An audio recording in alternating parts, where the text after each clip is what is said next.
നമസ്കാരം, ഭാരത് ലൈവിലേക്ക് സ്വാഗതം. നമ്മുടെ ഇന്ത്യൻ വ്യോമസേനയ്ക്ക് വേണ്ടി വിമാനങ്ങൾ നിർമ്മിച്ചു കൊടുക്കുന്ന ഒരു സ്ഥാപനമാണ് ഹിന്ദുസ്ഥാൻ എയറോനോട്ടിക്സ് ലിമിറ്റഡ്. ആ HAL അവരുടെ നാസിക് യൂണിറ്റിൽ അനേകം വിമാനങ്ങൾ നിർമ്മിച്ചു നൽകി, പോർ വിമാനങ്ങൾ നിർമ്മിച്ചു നൽകി. ഇപ്പോഴിതാ പുതുതായിട്ട് തേജസ് യുദ്ധവിമാനങ്ങൾ നിർമ്മിച്ചുകൊണ്ടേയിരിക്കുന്നു.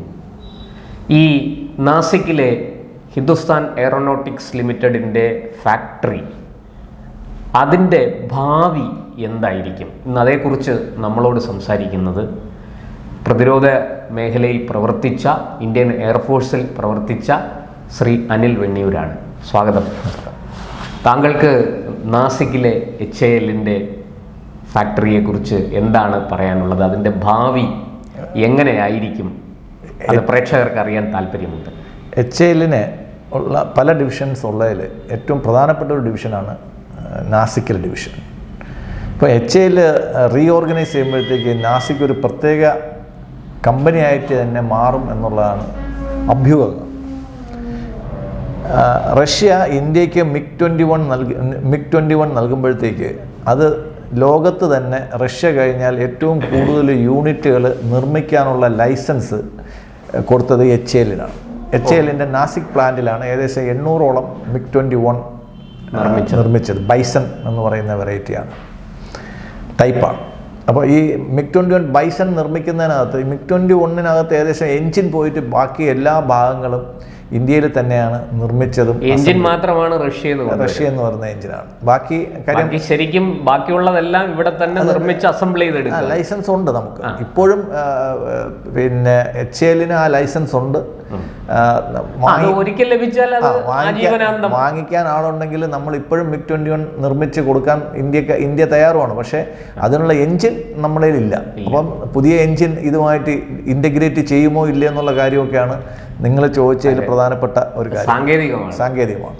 അതുമല്ല, ഈ സുഖോയ് വിമാനങ്ങളും നിർമ്മിക്കാൻ വേണ്ടിയിട്ട് ലൈസൻസ് കൊടുത്തിട്ടുള്ള ഒരു സ്ഥാപനം. അതായത് നമ്മുടെ റഷ്യയുടെ ഏറ്റവും പുതിയ 5th ജനറേഷൻ പോർ വിമാനങ്ങൾ. അല്ല, ഫോർത്ത് ജനറേഷൻ. അതെ, 5th ജനറേഷൻ ഇതുവരെ വന്നിട്ടില്ല. അതിന്റെ ഇതൊക്കെ നടക്കുന്നതേ ഉള്ളൂ. എന്നാലും ഇന്ന് ഇന്ത്യയിലുള്ളതിൽ വെച്ചിട്ട് നമ്മുടെ 5th ജനറേഷൻ എന്ന് പറയുന്നത് സുഖോയ് തന്നെയാണ്. കാര്യം നമ്മളെ ഏറ്റവും മാക്സിമം ആയിട്ടുള്ളത് സുഖോയിലാണ് നിൽക്കുന്നത്. ഇപ്പോൾ സുഖോയിലാണ് നമ്മൾ ഒരുപാട് മിസൈലിൻ്റെ പരീക്ഷണങ്ങൾ നടത്തുന്ന ഒരു സ്ഥാപനവും കൂടെയാണ് ഈ നാസിക്കിലെ ദേവലാലി വിഷൻ.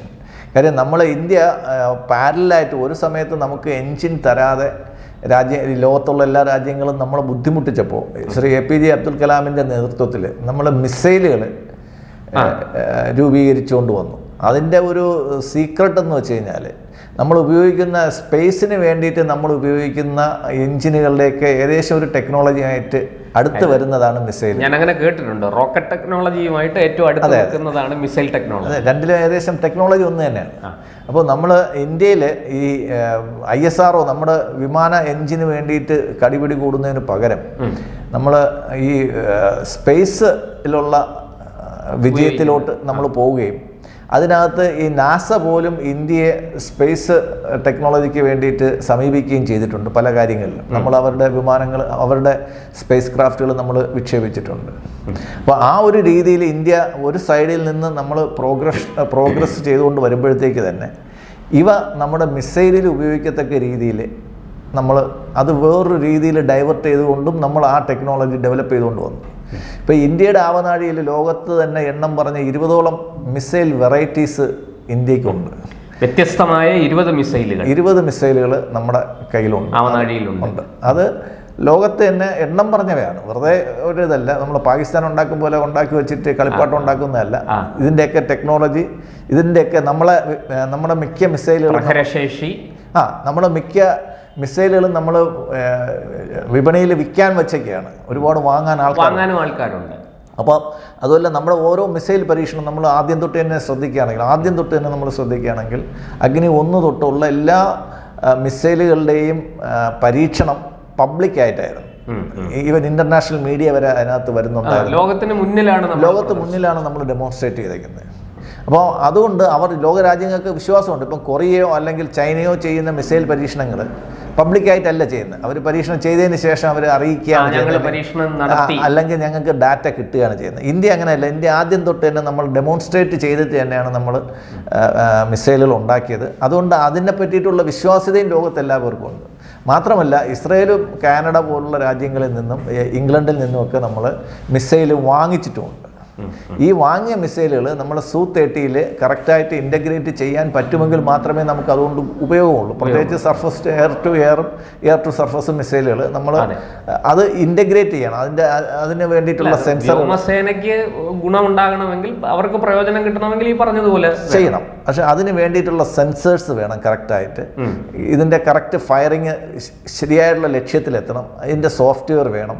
അപ്പോൾ ഇതിൻ്റെയൊക്കെ സോഫ്റ്റ്വെയറും സെൻസറും എല്ലാം നമ്മൾ മോഡിഫൈ ചെയ്താലേ, ഇപ്പോൾ ഇസ്രായേലിൻ്റെ ഒരു മിസൈൽ നമ്മുടെ വിമാനത്തിൽ ഫിറ്റ് ചെയ്യണമെങ്കിൽ, അല്ലെങ്കിൽ റഷ്യയുടെ വിമാനത്തിൽ ഫിറ്റ് ചെയ്യണമെങ്കിൽ രണ്ടിൻ്റെയും സ്പെസിഫിക്കേഷൻസ് വേറെയാണ്. അപ്പോൾ അതിന് വേണ്ടിയിട്ടുള്ള മോഡിഫിക്കേഷൻ അല്ലെങ്കിൽ ആൾട്രേഷൻ എല്ലാം നമ്മൾ ഈ നാസിക് പ്ലാന്റിലാണ് നമ്മൾ ചെയ്തതും ഇതെല്ലാം ഇൻ്റഗ്രേറ്റ് ചെയ്തതും. അപ്പോൾ നാസിക് പ്ലാന്റ് ഇന്ത്യയുടെ വളരെ ഒരു പ്രധാനപ്പെട്ട ഒരു പ്ലാന്റായിട്ട് മാറി. ശരിക്കും പറഞ്ഞാൽ വെറുതെ മിസൈലുകൾ ഉണ്ടാക്കി വെക്കുന്ന ഒരു സ്ഥലം, അല്ലെങ്കിൽ ഈ എയർക്രാഫ്റ്റുകൾ, നമ്മുടെ ഈ യുദ്ധവിമാനങ്ങൾ, പോർവിമാനങ്ങൾ രൂപകൽപ്പന ചെയ്ത് അസംബിൾ ചെയ്യുന്ന ഒരു യൂണിറ്റ് അല്ല. ഇതിലുള്ള ആൾട്രേഷൻ മോഡിഫിക്കേഷൻ ഒക്കെ ചെയ്യണമെങ്കിൽ ഇതിനകത്ത് തികഞ്ഞ വൈദഗ്ധ്യം വേണം. തികഞ്ഞ വൈദഗ്ധ്യം, ആഴത്തിലുള്ള അറിവ് വേണം. തികഞ്ഞ വൈദഗ്ധ്യം വേണം. അത് നമ്മൾ ഒരുപാട് ടെസ്റ്റുകൾ ചെയ്യും. പലതും ഫെയിലുവർ ആയതിനു ശേഷമേ നമ്മളൊരു സക്സസ് റേറ്റിലോട്ട് എത്തുള്ളൂ. എന്നിട്ടേ നമ്മളും ആൾക്കാരെ അറിയിക്കാറുള്ളൂ ഇതിങ്ങനെയാണെന്ന്. കാരണം ഇത്തരം കാര്യങ്ങളിലെല്ലാം ഒരു രഹസ്യാത്മകത ഉള്ളത്. നമ്മൾ ഒരെണ്ണം ഫെയിലുവർ ആയി കഴിഞ്ഞാൽ ലോകത്ത് നമ്മളെ ആക്ഷേപിക്കാനും പരിഹസിക്കാനും ആളുണ്ടാവും. അപ്പോൾ നമ്മളിതെല്ലാം ഒരു ടെക്നോളജി ഡെമോൺസ്ട്രേഷൻ ആദ്യം ചെയ്തതിന് ശേഷം അതിനെ ആ ഡെമോൺസ്ട്രേഷൻ സക്സസ്ഫുള്ളായി പിന്നെ അതിൻ്റെ പ്രോട്ടോടൈപ്പ് ഉണ്ടാക്കിയതിന് ശേഷമാണ് നമ്മളൊരു ഫൈനൽ മോഡലിലോട്ട് പോകുന്നത്. അപ്പോൾ ഇതിനിടയ്ക്കുള്ള ഈ പ്രോസസ്സ് എല്ലാം നടക്കുന്നത് മിക്കവാറും ഒക്കെ ഈ ഇങ്ങനെയുള്ള ബേസ് ഡിപ്പോയിലാണ് ഇതൊക്കെ നടക്കുന്നത്. അപ്പം നമ്മുടെ നാസിക്, ദേവലാലി ഈ ഭാഗത്തൊക്കെ HALന് ഒരുപാട് ടെസ്റ്റിംഗ് ഫെസിലിറ്റീസ് ഉണ്ട്, അസംബ്ലി ഫെസിലിറ്റീസ് ഉണ്ട്. അപ്പം ഇതിനൊക്കെ ഇപ്പോൾ നമ്മളൊരു പ്രത്യേകിച്ച് ഒരു ഡെവലപ്മെൻറ്റിൽ വരുന്ന ഒരു കാര്യം എന്ന് വെച്ച് കഴിഞ്ഞാൽ ഈ വിമാന ടെക്നോളജികളിലെല്ലാം ഇപ്പോൾ നമ്മൾ ഒരു പ്രഡിക്ഷനാണ്, നമ്മൾ വിമാന ടെക്നോളജികളിലെല്ലാം നമ്മൾ ഈ പ്രൈവറ്റ് കമ്പനികളെയും കൂടെ നമ്മൾ കോർഡിനേറ്റ് ചെയ്യുന്നു. ഈ കോർഡിനേറ്റ് ചെയ്യുമ്പോഴത്തേക്ക് നമ്മൾ അടുത്ത 15-20 വർഷത്തേക്ക്, ഇപ്പോൾ 2035 നമ്മൾ ലക്ഷ്യം വെച്ചിരിക്കുന്ന ഒരു കാര്യം ചിലപ്പോൾ 28-ലോ 29-ലോ നടക്കും. കാര്യം ഈ പ്രൈവറ്റ് രംഗത്തുള്ളവരുടെ സംബന്ധിച്ചിടത്തോളം ഫണ്ടിന് അവരേൽ പ്രശ്നമില്ല. ഇപ്പോൾ ടാറ്റ എയർ സർവീസസിനെ സംബന്ധിച്ചിടത്തോളം അവർക്ക് ഫണ്ടിനൊരു പ്രശ്നമില്ല, മാൻ പവറിനൊരു പ്രശ്നമില്ല. ഇപ്പോൾ ഗവൺമെൻറ്റിൻ്റെ രീതിയിലുള്ള പെർമിഷൻസും ലൈസൻസും അങ്ങനെയൊന്നും അവർക്കൊരു പ്രശ്നമില്ല, മെഷീനറിയും പ്രശ്നമില്ല. അപ്പോൾ അവർക്കെല്ലാം ഇതിൻ്റെയൊക്കെ ടെസ്റ്റിങ്ങും മറ്റു കാര്യങ്ങളിലുമായിട്ട് ആണ് നമ്മൾ നോക്കേണ്ടത്.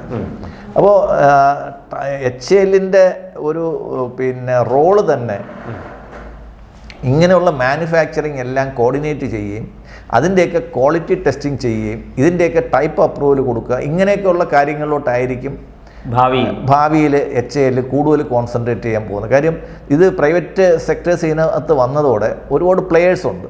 അപ്പോൾ അവരിൽ ഒരുപാട് മാൻ പവർ ഉണ്ട്, ഫെസിലിറ്റീസ് ഉണ്ട്. വർക്ക്ഷോപ്പായാലും മറ്റു ഫെസിലിറ്റീസും അവർക്ക് ഇഷ്ടം പോലെ ഉണ്ട്. അൺയൂസ്ഡ് ആയിട്ടുള്ള ഒരുപാട് റിസോഴ്സസ് അവർക്കുണ്ട്. ഇതെല്ലാം നമുക്ക് ചെയ്യാൻ പറ്റും. അവരെ സംബന്ധിച്ചിടത്തോളം കൃത്യമായിട്ടുള്ള പേയ്മെൻറ്റ് ഓർഡേഴ്സും കൃത്യമായിട്ടുള്ള പേയ്മെൻറ്റും കിട്ടുക എന്നുള്ളതാണ് അവരുടെ ഒരു ആവശ്യം എന്ന് പറയുന്നത്. ഇത് HAL കൊടുത്തു കഴിഞ്ഞ് കഴിഞ്ഞാൽ നമുക്ക് നമ്മുടെ രാജ്യത്തുള്ള മൊത്തം, പ്രത്യേകിച്ചും ഡിഫൻസ് മേഖല എന്ന് പറയുമ്പോഴത്തേക്ക് നമ്മുടെ ഈ ഒരു ഇൻഡസ്ട്രിയിലുള്ള ലീഡേഴ്സ് ഉണ്ട്. അപ്പോൾ മഹീന്ദ്ര ആയാലും ഗോദ്രേജ് ആയാലും ലാർസൻ ആൻഡ് ടൂബ്രോ മുൻനിര കമ്പനികളെല്ലാം ഡിഫൻസിൻ്റെ ആവശ്യത്തിൽ എന്ന് പറയുമ്പോഴത്തേക്ക് അവർ വളരെ ലിബറലായിട്ട് ഗവൺമെൻറ്റുമായിട്ട് സഹകരിക്കാൻ അവർ തയ്യാറാണ്. ഇതൊരു വളരെ പോസിറ്റീവായിട്ടുള്ള കാര്യം. ഇതിനകത്ത് പൈസ പോയിട്ട് ഒരു രാജ്യസ്നേഹത്തിൻ്റെ ഒരു എലിമെൻറ്റും കൂടി, അങ്ങനെ ഒരു എലിമെൻറ്റും കൂടെ ഉണ്ട്. അപ്പം ഇവരെല്ലാം എന്തിനും തയ്യാറായിട്ട് നിൽക്കുന്നുണ്ട്. അപ്പോൾ ഇന്ത്യയുടെ വിമാനങ്ങളുടെ നിർമ്മാണത്തിലായിക്കോട്ടെ, അസംബ്ലി, രാജ്യസ്നേഹത്തിനോടൊപ്പം തന്നെ ഇത് വിജയിച്ചു കഴിഞ്ഞാൽ ഭാവിയിൽ വലിയ വില കൊടുത്ത് വാങ്ങാനുണ്ട്. അതായത് ഇന്ത്യ അല്ലെങ്കിൽ ഇന്ത്യയിലുള്ള പ്രൈവറ്റ് കമ്പനികൾ അടുത്ത 10 വർഷത്തിനകത്ത് വിമാനങ്ങളിൽ ഇപ്പോൾ ലോക്കീഡ് മാർട്ടിനെ പോലെയോ അല്ലെങ്കിൽ ബോയിങ്ങിനെ പോലെയോ ലോകത്ത് വിമാന മാർക്കറ്റിംഗ് രംഗത്ത് ഇന്ത്യയിൽ വലിയ കമ്പനികൾ വരാൻ സാധ്യതയുണ്ട്. വലിയ കുതിച്ചുചാട്ടം ഉണ്ടാകും എന്ന് വിലയിരുത്തുന്നു. അപ്പോൾ ഇതിന് 1000-ഓളം വിമാനങ്ങൾ സ്വന്തമായിട്ട് നിർമ്മിച്ചതിൻ്റെ ഒരു എക്സ്പീരിയൻസും നമ്മുടെ നാസിക് പ്ലാന്റിനുണ്ട്. അപ്പം ഭാവിയിൽ നമ്മുടെ ഫൈറ്റർ വിമാനങ്ങളുടെ ഒരു പ്രത്യേക ഡിവിഷനായിട്ട് അല്ലെങ്കിൽ ഒരു ഇൻഡിപെൻഡൻറ്റ് ഡിവിഷനായിട്ട് ഡെവലപ്പ് ചെയ്ത് അതിനുള്ള സ്വാതന്ത്ര്യം അവർക്ക് കൊടുക്കുകയാണെങ്കിൽ ലോകത്തെ ഫൈറ്റർ നിർമ്മാതാക്കളിൽ ഒരാളായിട്ട് ചിലപ്പോൾ HALന്റെ നാസിക് ഡിവിഷൻ മാറാൻ ഫൈറ്റർ നിർമ്മാതാവായി HAL വരാനുള്ള എല്ലാ സാധ്യതയും. അതായത് ശരിക്കും പറഞ്ഞാൽ ഈ കമ്പനിയെ ഏതാണ്ട് ഒരു സ്വതന്ത്ര കമ്പനിയായിട്ട് സ്വകാര്യ മേഖലയിലേക്ക് കൂടി പങ്കാളിത്തം കൊടുത്തുകൊണ്ട് ഈ കമ്പനിയെ ഒരു സ്വതന്ത്ര കമ്പനിയായി നിലനിർത്തിയാൽ വലിയ അത്ഭുതങ്ങൾ. അതിനകത്ത് ഈ കമ്പനി ഗവൺമെന്റ് ഇതിൽ തന്നെ നിൽക്കും. ഇവർക്ക് ആൾറെഡി ഈ പ്രൈവറ്റ് കമ്പനികളെല്ലാം HALന്റെ വെണ്ടേഴ്സും പാർട്ട്നേഴ്സും ആണ്. ഇത് പ്രൈവറ്റൈസ് ചെയ്യുന്നില്ല, ഇത് ഗവൺമെന്റിന്റെ ഓണർഷിപ്പിൽ തന്നെ നിന്നിട്ട് ഇതിലായിട്ട് 51% ഓഹരി ഗവൺമെന്റ് കയ്യിൽ വെക്കുകയും ബാക്കി ഫ്ലോട്ട് ചെയ്യുകയും ചെയ്തുകൊണ്ട് മുന്നോട്ട് പോകാനുള്ള. ഇപ്പൊ 100% ഗവൺമെന്റിന്റെ കയ്യിൽ ഇരുന്നാലും അതിന്റെ പാർട്ട്നേഴ്സ് ആയിട്ട് അത് വർക്ക് ഓഹരി ഉടമകളല്ല, അവരുടെ ആക്റ്റീവ് പാർട്ട്നേഴ്സ് പങ്കാളികളായിട്ട് പ്രൈവറ്റ് മേഖലകളിൽ നിൽക്കാനാണ് സാധ്യത. ഗവൺമെന്റ് കാര്യം ആൾറെഡി HALന്റെ 40% ഷെയറുകൾ പബ്ലിക് ഇന്ത്യയിലാണ്. അപ്പോൾ ഇത് പ്രൈവറ്റ് ഈ കമ്പനികൾ സെപ്പറേറ്റ് ആക്കുകയാണെങ്കിൽ അവരുടെ ഈ ഇപ്പം നിലവിലുള്ള ഓണേഴ്സിന് തന്നെ ആയിരിക്കും ഇതിന്റെ പ്രോറേറ്റ ഷെയർസ് കൊടുക്കുക. അപ്പോൾ ഈ കമ്പനികൾക്കായിരിക്കില്ല കൊടുക്കുന്നത്, ഷെയർസ് പബ്ലിക്കായിരിക്കും കൊടുക്കുന്നത്. ഈ കമ്പനികൾ അവരുടെ പാർട്ട്നേഴ്സും വെണ്ടേഴ്സും, അതായത് സാധനങ്ങൾ സപ്ലൈ ചെയ്യുന്നവരും ഡെവലപ്പ് ചെയ്യുന്നവരുമായിട്ട് മാറി അതൊരു ഇന്ത്യയുടെ തന്നെ ഒരു ഫൈറ്റർ മാനുഫാക്ചറിങ് ഹബ്ബായിട്ട് നാസിക്കിലെ HALന്റെ പ്ലാന്റ് മാറും എന്നാണ് കാര്യം. 1000 വിമാനങ്ങൾ നിർമ്മിച്ചതിൻ്റെ നിറവിലാണ്, അനുഭവ സമ്പത്ത്, ആ നിറവിലാണ് അവർ ഇങ്ങനെ ഒരു കാര്യം ആവശ്യപ്പെടുന്നത്.